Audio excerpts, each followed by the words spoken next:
लोग तमिलसानी कौली सलातुम वसलाम अलैका या रसूलुल्लाह व अला आलिका व सहाबिका या हबीबल्लाह। पहले हिस्से के अंदर हमने कुछ मसाइल बयान कर दिए थे। आज गुफ्तगू का दूसरा हिस्सा है और चंद जो मसाइल बाकी वो मैं आपको बताता हूँ। देखें, अब आप नमाज के अंदर शामिल हो गए हैं, नमाज के अंदर शामिल हो गए हैं। ये बात याद रखें कि इमाम के सिवा एक आदमी, इमाम के सिवा एक मुक्तदी अगर हो तो ईद की नमाज के लिए काफ़ी है। एक इमाम हो, एक साथ मुक्तदी हो जाए तो ये ईद की नमाज के लिए काफ़ी है। अब इमाम साहब ने नमाज शुरू की है, ये दरमियान के अंदर यानी जो पहली रकात होती है ना, पहली रकात यानी सुबहानकल्लाहुम्मा व बिहम्दिका, ये पढ़ के इमाम साहब 3 तकबीरें कहते होते हैं। तो इमाम साहब ये तकबीरें भूल गए हैं और आगे चले गए हैं। अब क्या करें? तो याद रखें, अगर इमाम साहब ने सूरतुल फातिहा भी पढ़ ली और उसके साथ किरात भी कर लिए, सूरतुल फातिहा भी पढ़ लिए और उसके साथ किरात भी कर लिया, तो इमाम साहब अपनी नमाज मुकम्मल करें, उनको पीछे आने की ज़रूरत नहीं है।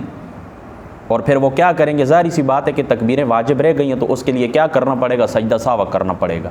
फिर नमाज क्या है में सजदा सावा कर ले, यानी सलाम फेर के फिर 2 सजदे कर ले, फिर बैठ कर तशहद पढ़ के और पूरा दरूद शरीफ और वो जो दुआ होती है पढ़ के सलाम फेर दें। लेकिन अगर इमाम साहब ने, ये तो इस सूरत में बात हुई ना जब इमाम साहब ने अल्हम्दु शरीफ भी पढ़ ली, सूरतुल फातिहा भी पढ़ ली और उसके बाद किरात भी कर ली। लेकिन अगर इमाम साहब ने फ़कत सूरतुल फातिहा पढ़ी थी, फ़कत सूरतुल फातिहा पढ़ी थी, तो अब इमाम साहब इस तरह करें कि तकबीरें कह लें, तकबीरें याद आ गई, अभी किरात शुरू नहीं की, तकबीरें याद आ गई हैं तो तकबीरें कह लें, 3 तकबीरें कह लें, उसके बाद दोबारा सूरतुल फातिहा पढ़ के, सूरत पढ़ के नमाज के अंदर चले जाएँ। ठीक हो गई बात? ये तो है ना इमाम साहब के लिए। अब इस तरह आप लेट आए हैं नमाज के लिए, तो आपने अगर इमाम को पहली रकात के अंदर पाया है, आपने इमाम को पहली रकात के अंदर पाया है, तो आपने क्या करना है? 3 तकबीरें कह कर नमाज के अंदर आपने शामिल हो जाना, सादी सी बात। अगर आपने दूसरी रकात के अंदर इमाम को पाया है तो दूसरी रकात तो आप इमाम के साथ पढ़ लेंगे। अब पहली रकात के लिए जिस वक्त आप खड़े होंगे ना, तो आपने पहले तकबीरें नहीं कहनी है, ये बात याद रखें।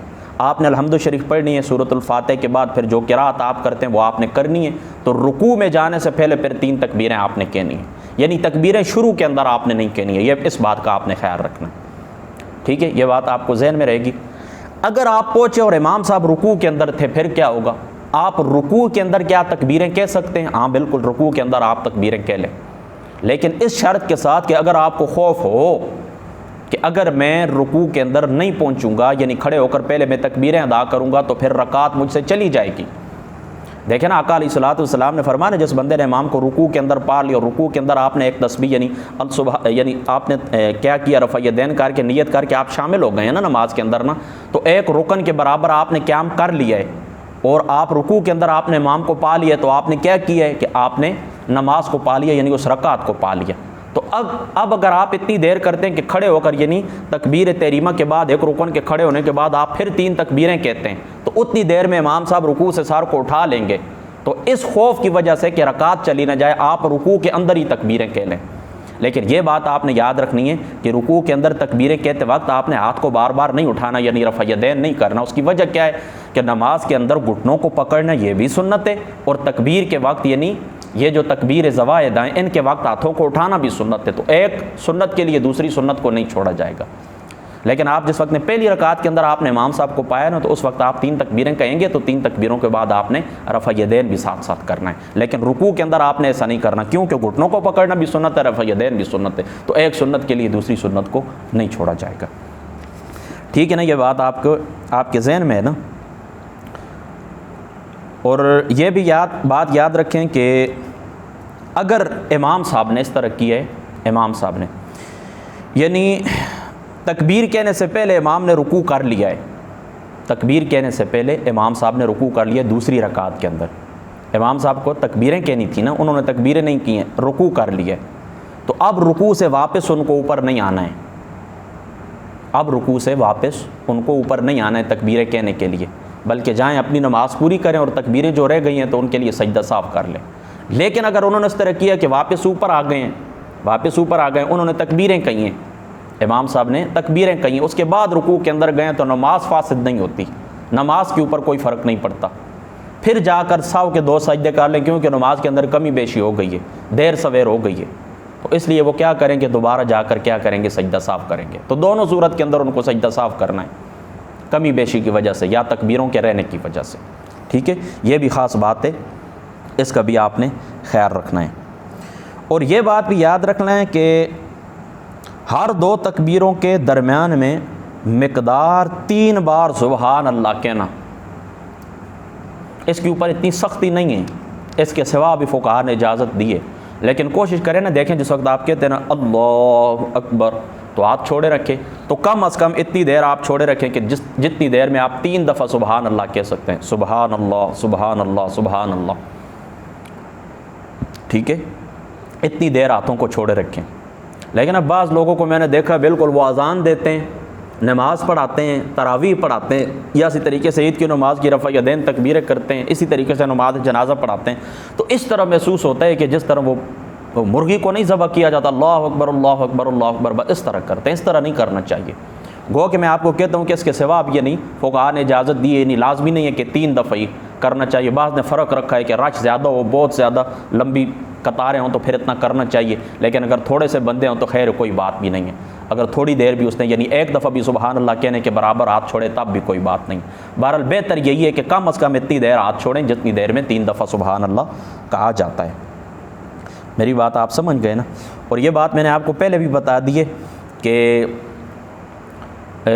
ये जो ईद उल फ़ितर होती है, ईद उल अज़हा होती है और जुम्मा शरीफ, इनके अहकाम एक ही होते हैं। जो चीज़ें जुम्मा शरीफ के अंदर मकरूह हैं वही नमाज ईद के अंदर मकरूह हैं। जो चीज़ें जुम्मा पाक के अंदर सुन्नत है वही यहाँ भी सुन्नत है। जो चीज़ें वहाँ पर आपने छोड़नी है, मना है, वो यहाँ पर भी मना है। इस बात का आपने ख्याल रखना है और साथ ईद उल अज़हा को भी शामिल करना है। यानी अहकाम के अंदर सिवाय खुतबा के ईद उल फ़ितर, ईद उल अज़हा और इसी तरीके से ईद उल फ़ितर, ईद उल अज़हा और जुम्मतुल मुबारक, यह क्या अहकाम के अंदर बराबर है। इस चीज़ का भी आपने ख्याल रखना है। बाकी इस बात को भी आपने याद रखना है कि कुछ खुतबे इस तरीके से होते हैं जो खुतबे दिए जाते हैं। तकरीबन खुतबों की 10 अक़साम हैं। खुतबों की कितनी अक़साम हैं? 10 अक़साम हैं। और उनमें से 3 खुतबे वो हैं जिनको अल्हम्दुलिल्लाह से शुरू करना होता है। 3 खुतबे वो हैं जिनको अल्हम्दुलिल्लाह से शुरू करना होता है। उनमें से पहला खुतबा कौन सा है? पहला खुतबा जुम्मतुल मुबारक का है। और दूसरा खुतबा कौन सा है? तलब बारान का है, जिसको नमाज इस्तिस्का कहते हैं। और तीसरा खुतबा खुतबा निकाह का है। इनको अल्हम्दुलिल्लाह से शुरू करना होता है। और बाकी जो खुतबे हैं ना, मतलब ईद के खुतबे हो गए, जुम्मतुल मुबारक के खुतबे हो गए वगैरह वगैरह, इन खुतबों को शुरू करना होता है अल्लाहु अकबर से, तकबीरों से। इसका भी आपने ख्याल रखना है। और इस बात का भी आपने ख्याल रखना है कि इमाम साहब जिस वक्त मिंबर के ऊपर सवार होते हैं ना खुतबा पढ़ने के लिए, तो उनको बैठना नहीं चाहिए। उनके लिए बैठना दुरुस्त नहीं है। मिंबर के ऊपर चढ़ें और खड़े होकर खुतबा शुरू कर दें। और जुम्मा का जो खुतबा तो उसके लिए इसलिए बैठते हैं तो अज़ान ख़त्म होने का इंतज़ार करते हैं। यानी जुम्मतुल मुबारक का जो खुतबा देते हैं तो इमाम साहब मिंबर के ऊपर आकर बैठते हैं। क्यों बैठते हैं? कि अज़ान ख़त्म होने का इंतज़ार करते हैं। एक बंदा उठता है, खड़ा होता है, वो अज़ान देता है, तो अज़ान ख़त्म होने का इंतज़ार करते हैं। तो ईद उल फ़ितर के अंदर तो क्या होती है, या ईद उल अज़हा के अंदर अज़ान तो नहीं होती। लिहाजा इमाम साहब को बैठना नहीं चाहिए, खड़े होते ही क्या करना चाहिए? खुतबा पढ़ लेना चाहिए। और खुतबा के अंदर ये बात याद रखें, किसी किस्म का भी खुतबा उसका मकसद तालीम होता है। लिहाजा हज का खुतबा हो तो हज की तालीमात, ईद उल फ़ितर का खुतबा हो तो ईद उल फ़ितर के अहकाम बयान किए जाएँ। उसमें सदका खैरात की तरगीब होनी चाहिए, सदक़तुल फ़ितर के अहकाम होने चाहिए। बल्कि सदक़तुल फ़ितर के अहकाम मैंने पहले भी आपको बताया था कि आका अलैहिस्सलातु वस्सलाम का तरीका ये था कि 1, 2, 3 दिन पहले आका अलैहिस्सलातु वस्सलाम खुतबा दिया करते थे, जिसमें खुतबतुल फ़ितर के हुज़ूर अलैहिस्सलातु वस्सलाम अहकाम को बयान कर दिया करते थे। तो बेहतर यह है कि इमाम साहब 2-3 दिन पहले खुतबा दें और ये 2-3 दिन पहले अदा होना चाहिए। लेकिन अगर रह जाए तो फिर जुम्मतुल, यह जो ईद उल फ़ितर का खुतबा होता है तो इसके अंदर फ़ितर के अहकाम को बयान करना ज़रूरी होता है। इसी तरीके से याद रखें, बाकी भी किसी किस्म के खुतबे वगैरह होते हैं। ये जो होती है इस्तिस्का की जो नमाज होती है, यानी हर सुखन वक्त व हर नुक्ता मकाम दारत, जिस मकाम के ऊपर आप खड़े होते हैं, जो खुतबा आपने देना है वो हालात हज़रा को सामने रख के देना है कि मौसम कौन सा है, हालात किस तरह, मुल्क के हालात क्या हैं, हम खड़े हैं किस मकाम के ऊपर खड़े हैं। बस जिस मकाम के ऊपर खड़े हैं इर्द गिर्द हालात देकर उसी के मुताबिक, जिस तरह देखें ना आज के अंदर खड़े होते हैं तो क्या आज का ही खुतबा पढ़ना है, आज का ही अहकाम बयान करने हैं ना। इस तरीके से देखें ना, कोई शख्स किसी मकाम के ऊपर जाता है, वो महफिल मिलाद की होती है तो वहाँ पर खुतबा या तकरीर मिलाद के मुतालिक होती है। मेराज शरीफ के जिलसे के अंदर जाता है, मेराज शरीफ बयान करनी होती है। इसाले सवाब के मकाम के ऊपर इसाले सवाब की गुफ्तगू करनी होती है। बस ये बात आप याद रखें। यानी जो मौसम हो, जो ज़माना हो, मौसम का ख्याल रखना है, ज़माने का ख्याल रखना है, वक्त का ख्याल रखना है, दिन का ख्याल रखना है, क्या इस दिन क्या हुआ था, बस उसी के मुताबिक गुफ्तगू करनी है खुतबे के अंदर। ठीक है, इस बात को भी आपने याद रखना है। और मुस्ताहब ये है कि इमाम साहब जिस वक्त मिंबर से उतरे ना तो 14 बार क्या कहें अल्लाह अकबर। ये इमाम के लिए मुस्ताहब है, मिंबर से उतरने के बाद 14 मरतबा क्या कहें अल्लाह अकबर अल्लाह अकबर अल्लाह अकबर। ठीक हो गई ये बात। अच्छा, इसी तरीके से ये बात याद रखें कि अगर किसी शख्स से ईद की नमाज फ़ौत हो जाए तो उसने उसकी क़ज़ा नहीं करनी है। ईद उल फ़ितर की, ईद उल अज़हा की क़ज़ा नहीं होती, रह गई है तो रह गई है। हाँ, अगर उसको ये मालूम है कि इस मस्जिद के अंदर अभी नमाज हो गई है लेकिन फ़लाँ मस्जिद के अंदर अभी नहीं हुई है, यानी देखें ना ईद उल फ़ितर की जो नमाज़ होती है हम यहाँ पर तकरीबन 7:30 बजे पढ़ते हैं, अंदाज़ा वैसे मैं आपको कह रहा हूँ 7:30 बजे ईद उल फ़ितर की नमाज़ पढ़ते हैं। एक शख्स आया, देखा कि हमने नमाज़ पढ़ ली है, लेकिन उसको साथ मालूम हो ये गांव की बड़ी मस्जिद है उसके अंदर 8 बजे होती है, वहाँ पर चला जाए।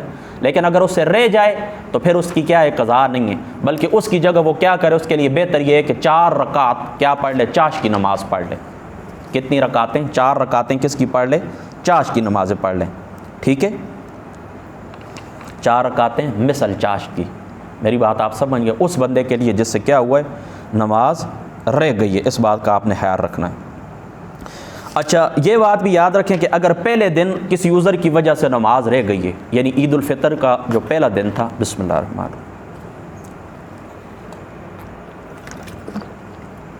ईद उल फ़ितर का पहला दिन था, किसी उज़र की वजह से क्या हुआ है कि नमाज रह गई है, तो दूसरे दिन भी नमाज अदा की जा सकती है, लेकिन तीसरे दिन अदा नहीं की जा सकती। यानी चांद के अंदर देखें लेट खबर आई है, कुछ मामला हो गया है, तो दूसरे दिन पढ़ लें, दूसरे दिन पढ़ लें, तीसरे दिन नहीं पढ़ सकते। बस आसान सी बात है। या कोई बारिश थी, कोई आंधी थी, मुल्क के अंदर कोई मसला था, कोई जलजला था, अल्लाह पाक बचाए, किसी किस्म का भी कोई उज़र था, तो दूसरे दिन क्या कर सकते हैं, नमाज पढ़ सकते हैं, लेकिन तीसरे दिन नहीं पढ़ सकते। और ये भी पता नहीं मैंने पहले आपको बताया था या नहीं बताया था कि ईद उल फ़ितर की जो नमाज़ होती है ना, चलो ईद उल अज़हा के अहकाम तो फिर बाद में मैं आपको बताऊंगा कि वो तो फिर उसका तीसरे दिन भी इजाज़त नहीं, यानी 10 ज़िलहज शरीफ को भी, 11 को भी और फिर 12 को भी बंदा पढ़ सकता है, उसके अंदर इजाज़त होती है। यानी कोई उज़र हो तो ताहीर के साथ नमाज दुरुस्त है ईद उल फ़ितर की, लेकिन ईद उल अज़हा की, लेकिन ईद उल फ़ितर की फ़कत 2 दिन, पहले दिन और दूसरे दिन, पहले दिन और दूसरे दिन। और इसका वक़्त पता है क्या होता है, जिस वक्त सूरज बुलंद हो जाता है ना, सूरज उसकी किरणें बिल्कुल सुथरी हो जाती हैं, बिल्कुल वाज़े हो जाता है, बुलंद हो जाता है, उसकी रोशनी फैल जाती है, तो वहाँ से उसका वक्त शुरू होता है और ज़वाल तक उसका वक्त रहता है। यानी ज़वाल से पहले पहले, यानी ज़वाल का वक्त उसके अंदर दाखिल नहीं है, ज़वाल से पहले पहले आप क्या कर सकते हैं, ज़वाल से पहले पहले आप क्या कर सकते हैं, नमाज अदा कर सकते हैं। ज़वाल से पहले पहले ईद उल फ़ितर का जो वक्त होता है सूरज के बुलंद होने से, यानी सूरज तकरीबन 1.25 नेज़ा बुलंद हो जाए, जिस वक्त आप उमूमी तौर पर इशराक या चाश्त वगैरह की नमाज़ पढ़ते हैं, इशराक की पढ़ते हैं, इशराक के साथ चूँकि चाश्त की भी पढ़ी जा सकती है, बाज़ लोग इसी तरह ही करते हैं कि इशराक और चाश्त की इकट्ठी पढ़ लेते हैं, तब मैंने ये जुमला बोला है। तो सूरज बुलंद होने से, सूरज खूब बुलंद हो जाए, उसकी रोशनी इर्द-गिर्द फैल जाए, तो उस वक्त से इसका वक्त शुरू होता है। और किस वक्त तक रहता है कि ज़वाल के वक्त तक रहता है, ज़वाल से पहले पहले, ज़वाल से पहले पहले ईद उल फ़ितर की नमाज अदा की जा सकती है। ये चंद अहकाम जो मेरे ज़हन के अंदर थे मैंने बयान कर दिए, बाकी अगर कोई बात रह गई है तो मुझे बताना, इंशाअल्लाह ताला उसके ऊपर गुफ्तगू